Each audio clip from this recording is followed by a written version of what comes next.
Because I think it's the time to say something. And because I like you. As simple as that. Well, don't say that in public. Well, I like you too, and I appreciate it because I think that you've had to sustain a lot of criticism this year in particular, probably more than at any stage in your career. And I think it's time to set the record straight and to clear up a few things, not least, I suspect, for the fans of Manchester United. They must be wondering what the hell's been going on. Oh, as I say many times, the fans, I'm always gonna say good about them. They are the most important things in the football. You play for them. They're always in my side. I feel that every time when I walk in the streets, the fans coming to me and they appreciate what I do for football. And for me, it's the most important in football. The fans, for me, is everything. I want to take you back to last summer. You're at Juventus, and there's massive speculation about where you're going to go. And the big rumour is that you're going to go to Manchester City. So first of all, how close was that to happening? Well, honestly, it was close. It was close. It's something that they spoke a lot, and Guardiola say 2 weeks ago, I guess, that they try hard to have me. But as you know, as my history in Manchester United, your heart, your feeling, the history that you did before, make the difference. And of course, as well, Sir Alex Ferguson. So I was surprised in the same way, but it was conscious decision because the heart speaking loud in that moment. You were a Manchester United legend. So when you say your heart led you, it's because of that, the history you had with the club and the relationship you maintained with Sir Alex, with the fans. I think it was the key. It was the difference in that moment. But I cannot be loyal if I will say that Manchester City wasn't close. But I think I did conscious decision. I don't regret at some point. And as you mentioned before, Sir Alex Ferguson was the key. Did you speak to him before you Yes, I came back? did. Yes, I did. I spoke with him, and What did he say to you to try and persuade you? he said to me that it's impossible for you to come to Manchester City. And I say, okay, boss. So I took the decisions, and I repeat I was with conscience that it was a good decision. You came back and it couldn't have started better. You played at Old Trafford. Yeah, you won 4-1 against Newcastle. You scored twice. Sir Alex was there, loving it, obviously, the return of the prodigal son. Your mother was there, the return of her own son. Your mother was crying, obviously. Obviously, yes. But what a comeback. How did that feel that day when you came off the pitch? Well, that feeling was amazing, but not only the day of the game. I felt before the week before that everything changed. The world speak about me, Cristiano back home, back where they belong. So it was a special moment to be back to Manchester United, to perform for our fans, and of course to score 2 goals was the best welcome that I received in Old Trafford. It was a memorable day and unbelievable day too. The Viva Ronaldo chant went up? Yes, Viva Ronaldo. You like hearing that? Be back, of course I did. Yeah. As I told you before, the fans for me, they are everything. 2 things happened, I think, within 24 hours of you re-signing for United. One, you broke the all-time record for shirt sales in 24 hours. You actually beat a guy called Messi at PSG. You must have been happy about that. Of course I do. As you know, I don't follow the records. The records follow me. So it's good. Another one in my book. And the other one was the Manchester United tweet announcing that you were rejoining the club was the most tweeted or most liked tweet, I think, in Twitter history. It's good, as I told you before. It was a good moment. Nobody expect, because things change around, in my opinion, in 72 hours, which is you plan, or they spoke, not only Manchester City but other clubs too, spoke about your name, that you will change Juventus for another club. But Manchester United wasn't there, wasn't in that pot of that teams, but surprised everybody, even me, to be honest. After a few weeks, things weren't going well at Manchester United. The club just wasn't firing. And in the end, Ole Gunnar Solskjaer, the manager, got sacked. And that's within like 2 months of you coming back. What were you feeling about what was going on at United? And what did you feel generally about the club itself and the state that the club was in compared to when you'd been there before? Piers, to be honest, when I signed for Manchester United, I thought everything was changed, because it's 13 years that I changed. I was in Real Madrid 9 years and 3 in Juventus. And when I arrived, I thought everything will be different, you know, the technology, the infrastructures and everything. But I was surprised in a bad way, let's say in that way, because I saw everything was the same. And Manchester, it wasn't in that moment that, as you mentioned, that Ole was sacked. Michael Carrick, he assumed the job for 2 games, Villarreal and Chelsea away, and everything was so fast, but surprised me a lot. Instability in the club, everything was kind of the same that I Hadn't moved on. No, they stop on a clock, in my opinion, which is something that surprised me. I didn't expect. And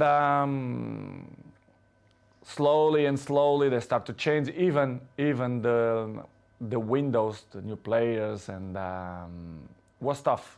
Was tough for me because I didn't expect that. And because when you were there before, if Manchester United wanted a player under Sir Alex Ferguson, they normally got their man. Right now, it's a very different environment. After many years of failure since Sir Alex retired, United weren't getting the top players anymore. So were you surprised by that dynamic changing as well? Because you would have been used before to them, if they wanted top players, they got them. I was surprised. I thought when I signed, that they signed in that year Sancho and Varane plus me, that things will be in the way that Manchester should be. As you mentioned, well, Sir Alex Ferguson left a big gap in the club. Not only Sir Alex Ferguson, but one person that I thought make the difference, David Gill, the president, a very, very good man. And the structure around Sir Alex Ferguson was very important too. I knew that Manchester United wasn't the same, but I don't see that it was so big gap, so big things that go through by the last 10 years. And it was the thing that surprised me more, to be honest. It was little things like even the swimming pool that the players use, the saunas, all these facilities. Nothing had changed since you'd left in 2009. Nothing changed. Surprisingly, not only the pool, the jacuzzi, even the gym. Even some points, the technology, the kitchen, the chefs, which is I appreciate, lovely persons. They stop in a time which it surprised me a lot. I thought I will see different things, as I mentioned before, technology, infrastructure. But unfortunately, we see many things that I'm used to see when I was 20, 21, 23. So surprised me a lot. You'd also, of course, as you said, you'd been at Real Madrid and Juventus, where you saw them moving all the time to progress with technology, the latest thing, to improve performance levels. So you were able to compare what you'd experienced there with what was not happening at United. In United, the progress was zero, in my opinion. To compare with Real Madrid and even Juventus, that they follow the recent world. So the technology, especially the terms of training, nutrition, and conditions of eat properly and to recover better than before. Surprised me. Manchester right now, to compare with that club, I think it's behind, in my opinion, which is something that surprised me. A club with this dimension should be in the top of the tree, in my opinion, and they are not. Unfortunately, they are not in that level, but I hope the next years they can reach to be in a top level. When you look at, I mean, United have had some of the best managers in the world follow Sir Alex Ferguson, and they've all been relative failures compared to other stages of their careers. Do you think that partly that's down to the structural element of this, that there just isn't the support that top managers need? I don't know what's going on, but since the Sir Alex Ferguson left, I saw not evolution in the club. The progress was zero. For example, you have an interesting point that how the club as Manchester United, after Ole, they bring sport directive Ralph Rangnick, which is something that nobody understands. This guy is not even a coach. A bigger club like Manchester United bring sport directive. Surprised not only me, but all the world, you know. Well, it was a ridiculous decision, wasn't it? Of course, in my opinion, you have to be honest. If you're not even a coach, how are you gonna be the boss of Manchester United? It's something that I should see that Manchester is not followed not the right way to reach successful like other teams, like for example Liverpool or Manchester City, Chelsea.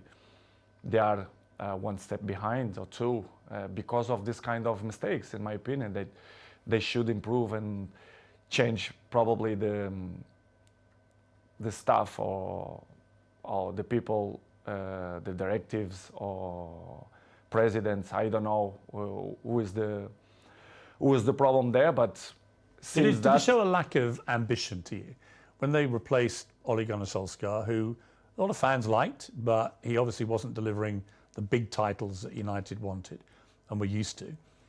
But to appoint someone like Ralph Rangnick, I mean, I'd never heard of him. And I'm thinking had you heard of him? No, of course not. You'd never heard of this guy? Nobody. And the people who I speak, nobody knew it, who is him. And suddenly did you call him the boss? Of course. I respect. We have to call because he assumed the job. Regardless, all the coaches that I had in my career, I call them boss because if they assume the job, we have to call in that way.